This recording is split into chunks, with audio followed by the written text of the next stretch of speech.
Christmas Eve at the Morrison House in Westchester was always a production. Mom went all out, 12-foot tree in the foyer, professionally decorated, catered appetizers from Manhattan, champagne flowing from the moment guests arrived at 6 p.m. I'd driven up from Brooklyn that afternoon, hitting traffic on the Hutchinson Parkway for 90 minutes. My phone kept buzzing with Slack messages. Our engineering team was doing a late-night deployment. Our sales team had just closed a $3.2 million contract with a healthcare network, and our CFO needed approval on Q1 budget allocations. But none of that mattered as I pulled up to the house in my Honda CR-V. Not fancy. Not impressive. Just reliable. My brother Jake's BMW M5 was already there, gleaming in the driveway like a status symbol. So was Dad's Lexus and my sister Claire's Mercedes SUV. I grabbed my overnight bag and the wine I'd brought. A nice Napa cab, $80, which I knew Mom would passive-aggressively comment on as thoughtful but modest, and headed inside. Rachel. Mom appeared in a red cocktail dress and heels. She looked me up and down with barely disguised disappointment. You wore jeans. I glanced at my outfit, dark jeans, a cream cashmere sweater and boots. Hi Mom. Merry Christmas. We have guests. The Andersons, the Chens, the Williamses. Couldn't you have worn something more festive? I'm festive. I'm here, aren't I? She sighed and took my wine. Well, come say hello to everyone. Your brother just got a promotion. Of course he did. The living room was crowded with family and friends. Dad held court by the fireplace, discussing his latest real estate development, luxury condos in Manhattan. Claire and her husband Brad were showing off photos of their new house in Connecticut. And Jake stood by the bar, surrounded by admirers, explaining his recent promotion to Senior Vice President of Sales at MedCore Solutions. Rachel. Jake spotted me and waved me over. There she is. My baby sister. I was 34. He was 37. But he'd been calling me baby sister my entire life, usually right before dismissing something I'd said. Hi Jake. Congratulations on the promotion. Thanks. It's been a great year. Just closed a $47 million deal with a hospital network in Boston. Biggest contract in company history. He turned to his audience. Rachel here works in tech. Don't you, Rach? I do. What's it called again? Your little startup. Cloud Medics. Right. Cloud Medics. He said it the way someone might say, adorable. What do you guys do again? Some kind of medical software. We provide cloud-based infrastructure for healthcare data management and analytics. Interesting. So like what IT support? Not exactly. We help hospitals and medical practices securely store, analyze, and share patient data across their systems. We integrate with EHRs, imaging systems, lab results, billing. Sounds complicated, Mr. Anderson interrupted. Is there a market for that? There is. Healthcare data is incredibly fragmented. We help solve that problem. Jake laughed. Rachel's being modest. Her company is basically a hobby, right, Rach? You work from your apartment. I work from our office in Manhattan. You have an office? He seemed genuinely surprised. We do. Near Bryant Park. How many people work there? Like 5. More than that. 10. 15. He was grinning now, enjoying himself. Claire and Brad had joined the conversation along with several family friends. We have 380 employees, I said quietly. Jake blinked. 380? Yes. Doing what exactly? Engineering, sales, customer success, operations, finance. Standard company functions. He exchanged a look with Dad. And this is profitable? Yes. How profitable are we talking? Like break even? Making a few $100,000. I could have told him. Right then. I could have said we'd just closed $127 million in revenue, that we'd raised $240 million across 3 funding rounds, that our last valuation was $680 million, that we had 847 healthcare clients including 12 of the top 20 hospital networks in America. But I didn't. We're doing fine, I said instead. Jake laughed again. Fine. Cute. Look, Rach, I'm not trying to be mean. But your little online thing isn't a real business. Not like what I do. MedCore has 4,000 employees globally. We generate $2.3 billion in annual revenue. We're publicly traded. That's a real company. Jake, Mom said gently, I'm sure Rachel is doing her best. I'm not saying she's not. I'm just being honest. Most startups fail. It's statistics. Rachel's been doing this for 6 years now? If it hasn't taken off by now, it's probably not going to. No offense. None taken, I said, even though offense was definitely taken. Maybe it's time to think about getting a real job, Dad suggested. Jake's company is always hiring. I'm sure he could make some introductions. Medcore would love someone with your technical background, Jake agreed. We need people who understand healthcare IT. I could get you an interview. Probably start you at $120,000, $130,000. Good benefits. Stock options. Real career path. Everyone was nodding encouragingly. Like they were doing me a favor. Like I should be grateful. That's generous, I said carefully. But I'm happy where I am. Happy in your apartment working on your little online thing? Claire spoke up for the first time. Rachel, be realistic. You're 34. Don't you want stability? Benefits? A 401k? I have all of those things. Through your startup? Come on. Jake put his hand on my shoulder in what he probably thought was a brotherly gesture but felt condescending. Look, I get it. You're proud. You've put years into this. But sometimes you have to know when to fold. There's no shame in admitting something didn't work out and moving on. Your little online thing isn't a business, Brad added, trying to be helpful. It's a learning experience. A stepping stone. Time to take what you learned and apply it to a real career. The entire room was looking at me with pity. Poor Rachel. Still playing entrepreneur at 34. Still pretending her little hobby was a real company. I set down my wine glass. I need some air. I walked out to the back patio and stood in the cold December night, breathing slowly. My phone buzzed. A Slack message from my COO David Martinez. David, deployment successful. 0 downtime. The engineering team crushed it. Me, excellent. Tell them great work. David, how's the family thing? Me, about as expected. David, they still think you're unemployed? Me, they think I'm running a hobby business from my apartment. David, incredible. When are you going to tell them? Me, I'm not. Let them figure it out on their own. David, you're evil. I love it. I went back inside after 20 minutes. The party had moved on to other topics. Nobody asked where I'd been. The thing is, they had good reason to be skeptical 6 years ago. In 2019, I'd quit my job as a healthcare consultant at Deloitte to start CloudMedics. Everyone thought I was insane. I'd had a 6-figure salary, partnership track, excellent benefits. And I'd walked away to solve a problem that most people didn't even know existed. Healthcare data was a nightmare. Hospitals had separate systems for patient records, imaging, lab results, billing. Nothing talked to anything else. Doctors wasted hours trying to find information. Patients' records were incomplete. Billing was a disaster. I'd seen it firsthand during my consulting work. And I knew there had to be a better way. The first year was brutal. I burned through $90,000 in savings. I lived on rice and beans. I taught myself cloud architecture and healthcare compliance regulations. I worked 18-hour days building a platform that nobody wanted yet. CloudMedics launched in 2020 with one client, a small medical practice in Queens that owed me a favor. We managed their data for $500 a month. Then COVID hit. Suddenly, every healthcare provider in America needed better data systems. Telemedicine exploded. Remote patient monitoring became critical. Data sharing across systems wasn't optional anymore. It was survival. CloudMedics was perfectly positioned. We had the technology, the compliance, the infrastructure. And we could deploy fast. By the end of 2020, we had 47 clients and $2.3 million in revenue. By 2021, we had 230 clients and $23 million in revenue.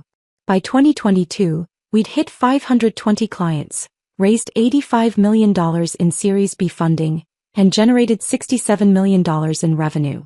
This year, 2025, we had 847 clients, 380 employees, and $127 million in annual revenue. Our Series C round had valued us at $680 million. But my family had no idea. They'd seen my modest apartment in Brooklyn, which I owned outright mortgage-free, but they didn't know that. They'd seen my sensible car, paid cash. They'd seen my casual clothes, comfortable and practical. And they'd decided I was failing. I'd stopped correcting them around year 3. What was the point? They weren't asking real questions. They were making judgments based on appearances. And honestly, part of me wanted to see how long it would take them to notice. To show genuine curiosity. To care enough to ask about my work beyond, how's the computer thing going? 6 years. The answer was 6 years and they still didn't care. 3 weeks after Christmas on a Wednesday afternoon, I was in my office reviewing our Q1 sales pipeline. We had 17 deals in late-stage negotiations, including 3 enterprise contracts worth $10+ million each. My office was on the 23rd floor of our Midtown Manhattan headquarters. Floor-to-ceiling windows overlooking Bryant Park. Modern furniture, dual monitors, walls covered with patents, industry awards and framed articles from HITN News, Modern Healthcare and Forbes about Cloudmedix's rapid growth. My assistant Jennifer knocked on my open door. Rachel, your 3 p.m. is here. Robert Chin from Medcore Solutions. I looked up from my laptop. Medcore? Yes. He's their executive VP of strategic partnerships. He's been trying to get a meeting with you for 6 months. This is his 3rd attempt. Medcore. Jake's company. Did he say what he wants to discuss? Partnership opportunities. He mentioned something about integrating their medical devices with our data platform. I smiled slowly. Show him in. Jennifer left and returned 30 seconds later with a man in his mid-50s, wearing an expensive suit and carrying a leather portfolio. He was already talking as he entered. Ms. Morrison, thank you so much for finally agreeing to meet. I know your schedule is. He stopped mid-sentence. He'd just seen my face. The color drained from his cheeks. Mr. Chin, I said calmly. Please have a seat. He stood frozen in the doorway, his mouth slightly open. You're Rachel Morrison? I am. And you're Jake Morrison's boss, correct? Yes. I'm the Executive Vice President of Strategic Partnerships at Medcore Solutions. Jake reports to me. I know. He mentioned his promotion at Christmas. Congratulations on the Boston deal, by the way. $47 million. Impressive. Robert Chen's hands were visibly shaking as he walked to the chair across from my desk and sat down stiffly. He set his portfolio on his lap but didn't open it. Jake is your brother, he said slowly, like he was processing information in real time. He is. And you're the CEO of Cloudmedix. Founder and CEO, yes. Jake never mentioned. I had no idea you were related. Jake doesn't know what I do. None of my family does, really. They think I run a small hobby business from my apartment. Robert Chin blinked several times. A hobby business. That's what they call it. My little online thing. He opened his mouth. Closed it. Opened it again. Ms. Morrison, Rachel, I need to apologize. At our office, Jake talks about his family occasionally. He mentioned he had a sister who plays entrepreneur with some tech startup. He made it sound like you were struggling. Like it was a side project that hadn't worked out. He thinks that because I let him think that. Why? Because he never asked what I actually do. None of them did. They saw how I dressed, where I lived, what I drove, and decided I was failing. They never bothered to Google my name or my company. They just assumed. Robert Chin ran his hand through his hair. Oh my God. Jake has no idea that Cloudmedix is worth $680 million? No, he doesn't. I don't even know what to say. We've been trying to partner with Cloudmedix for over a year. We see you as the future of healthcare data integration. We wanted to discuss embedding our device data directly into your platform. It would be huge for both companies. I'm aware. I've read your proposals. All 3 of them. And I've been considering it. Your medical device technology is excellent. Your market reach is impressive. A partnership could work. Could work, he repeated. Not will work? I need to be sure any partnership serves Cloudmedix's mission and our clients' needs. That comes before everything else. Of course. Absolutely. He finally opened his portfolio and pulled out a presentation deck. I prepared a full proposal. Market analysis, integration specs, revenue projections. Mr. Chin, before we discuss business, I need to address something. He looked up. Yes. Jake can't know about this meeting. Not yet. What? I don't want him to find out I'm the CEO of Cloud Medics from you. He'll find out eventually, but on my timeline, not yours. Rachel, with all due respect, Jake is one of my senior VPs. If we're going to partner with Cloud Medics, he'll need to know. He'll be involved in the integration planning. Then we won't partner. He stared at me. You're serious? Completely serious. My relationship with my family is complicated. I'm not ready for them to know what I've built. Not yet. That's a deal breaker for Medcore, I understand. But those are my terms. Robert Chin sat back in his chair, processing. How long do you need? I don't know. Maybe a few months. Maybe longer. Rachel, I've been chasing this partnership for over a year. Cloud Medics is the crown jewel of healthcare data platforms. If we integrate with you, it transforms our business model. I can't wait indefinitely. I'm not asking you to wait indefinitely. I'm asking you to be patient while I figure out how to handle this situation. And if I agree, if I keep this quiet from Jake and the rest of Medcore's leadership, then we can discuss partnership terms. Not a guarantee, but a real conversation. He drummed his fingers on the portfolio, thinking, I need something in return. Such as a timeline. I need to know when you're going to tell your family, because eventually this will come out. And when it does, I need to know Medcore won't be caught in the middle of family drama. Fair enough. I'll tell them by April 1st. That gives me 3 months. And if we move forward with a partnership, Jake will need to recuse himself from the Cloud Medics integration team. Conflict of interest. I'd prefer that. Robert Chin extended his hand. Deal. I'll keep this quiet until April 1st. In exchange, you'll give serious consideration to our partnership proposal. I shook his hand. Deal. He smiled for the first time since entering my office. Your brother has no idea what's about to hit him, does he? Not even remotely. Can I ask why you've kept this secret for so long? I leaned back in my chair. Because I wanted to see if anyone in my family cared enough to actually ask about my work. To show genuine interest. To look beyond appearances. They didn't. And that told me everything I needed to know about what they value. That's harsh. Maybe. But I spent 6 years building this company while my family assumed I was failing. I learned to succeed without their belief, their support, their validation. That changes you. I imagine it does. He stood up. I'll send over our updated proposal by Friday. Take your time reviewing it. And Rachel, for what it's worth, Jake talks about you more than you might think. He worries about you. He worries about me embarrassing the family. That's different from caring about me. Robert Chin nodded slowly. You might be right about that. I'll be in touch. After he left, I sat in my office watching the sun set over Bryant Park. My phone rang. Jake. I let it go to voicemail. The next morning, Jennifer knocked on my door again. Rachel, your brother is in the lobby. He doesn't have an appointment, but he's insisting he needs to see you. Jake is here. Yes. He looks upset. I glanced at my calendar. I had a board meeting in an hour, but I could spare 15 minutes. Send him up. Jake appeared 5 minutes later, looking disheveled. His tie was loose, his hair messy. He walked into my office and stopped dead when he saw the space.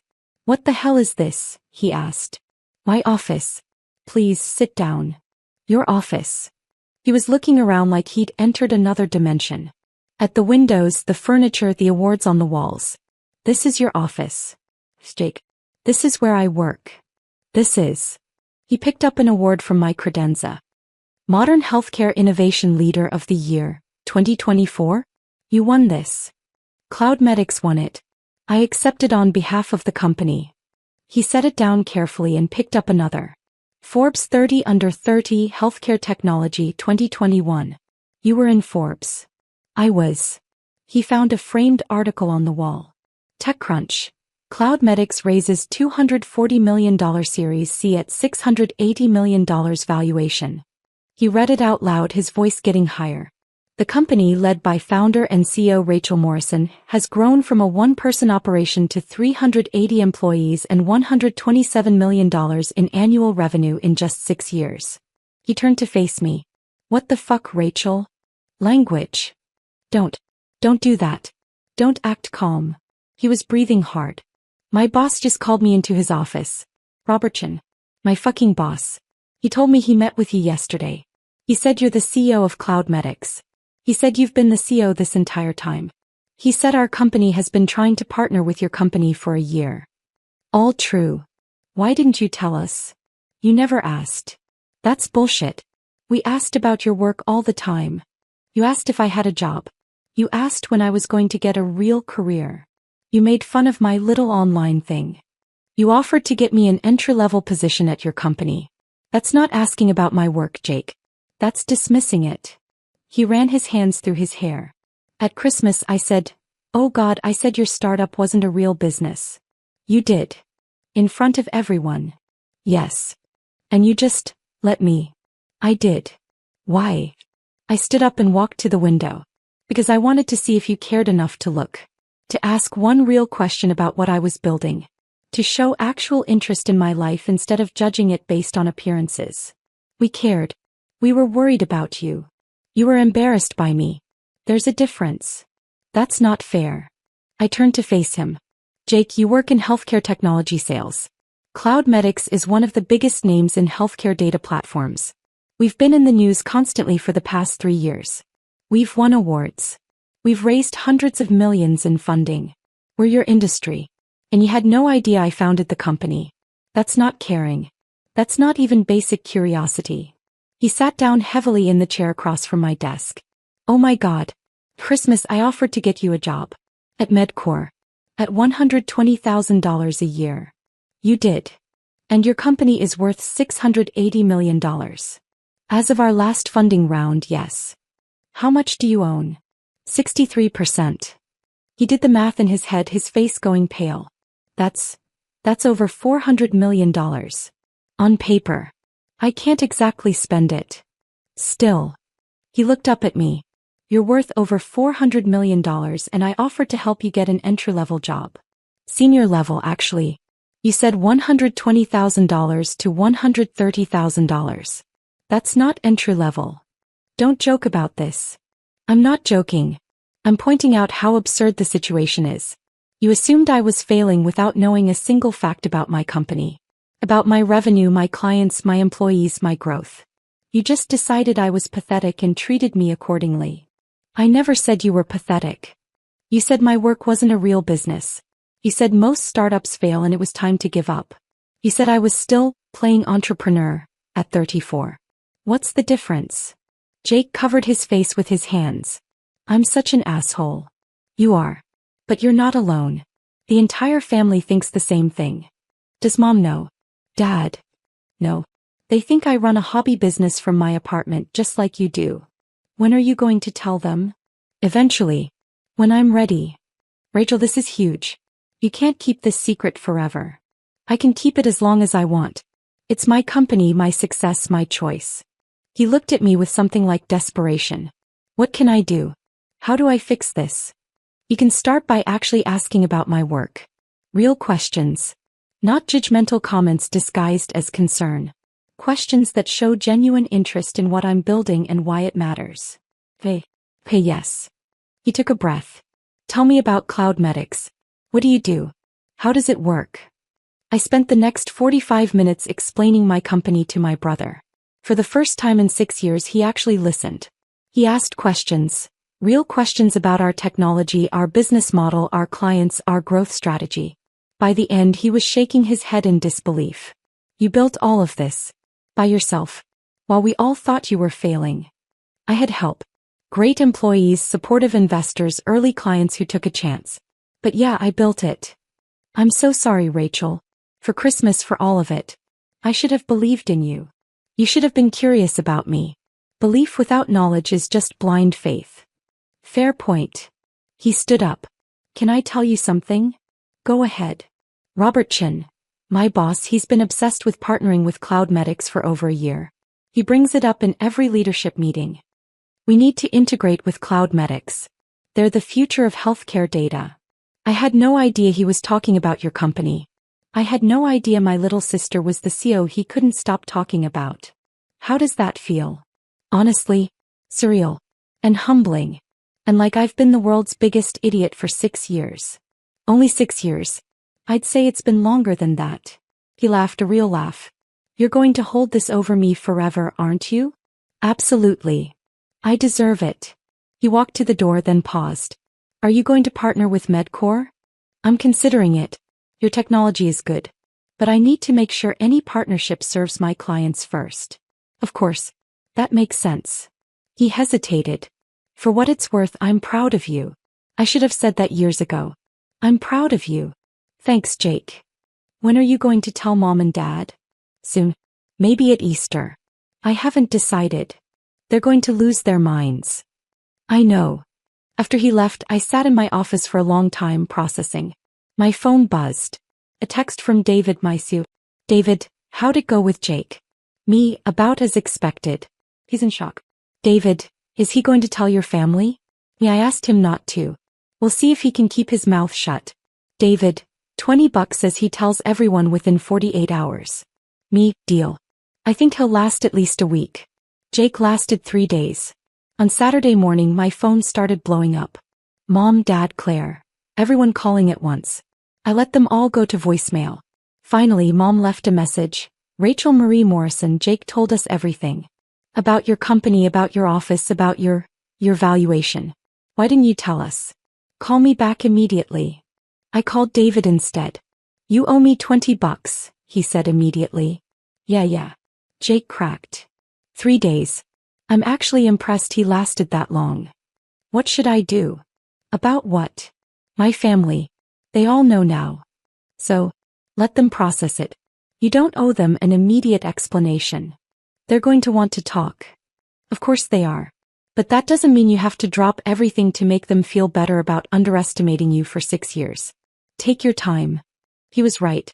I spent the weekend ignoring calls and texts. By Monday I had 43 voicemails. On Tuesday I finally texted the family group chat. Me. I'm aware Jake told you about Cloud Medics. I'll come to Sunday dinner to discuss. Until then, please give me space. Sunday dinner at my parents' house was the most awkward meal of my life. Everyone was there. Mom, Dad, Jake, Claire, and Brad. All sitting around the dining table staring at me like I was a stranger. So, Dad said after 20 minutes of painful small talk. Cloud Medics. Yes. $680 million valuation. That was our Series C round, yes. You own 63%. I do. That makes your stake worth roughly $428 million. On paper. I can't access that money unless we have a liquidity event. Mom set down her fork. Why didn't you tell us? You never asked. That's not an answer. It's the only answer I have, Mom. For 6 years I talked about my company at every family gathering. And every time you dismissed it. You called it a hobby. You suggested I get a real job. You compared me unfavorably to Jake and Claire. You never once asked what I was actually building. Because you lived in a tiny apartment. Claire interjected. You drove an old car. You dressed like a college student. How were we supposed to know you were successful? By asking. By showing curiosity. By caring enough to look beyond appearances. Dad shook his head. This feels like a test we didn't know we were taking. It wasn't a test. It was just life. My life. And you weren't interested in it. That's not fair, Mom said. We love you. We've always loved you. You loved the version of me you wanted me to be. You didn't love, or even try to understand, the person I actually was. Jake spoke up. She's right. I offered to get her an entry-level job at Medcore. At Christmas. In front of everyone. Like I was doing her a favor. I'm the senior VP of sales at her company's potential partner, and I didn't even know she existed. That's different, Dad said. How? Jake works in medical devices, not healthcare data. It's a different sector. Dad, Cloud Medics is in every major healthcare trade publication. We've been featured in Forbes, TechCrunch, Modern Healthcare. Rachel won Healthcare Innovation Leader of the Year. If I'd cared enough to pay attention to my own industry, I would have known who she was. The table went silent. So what happens now? Claire asked quietly. Now. I looked around at my family. Now you know the truth. I built something extraordinary while you all assumed I was failing. That changes our relationship. How? Mom asked. I don't know yet. I need time to figure out how to be part of this family now that you know who I actually am.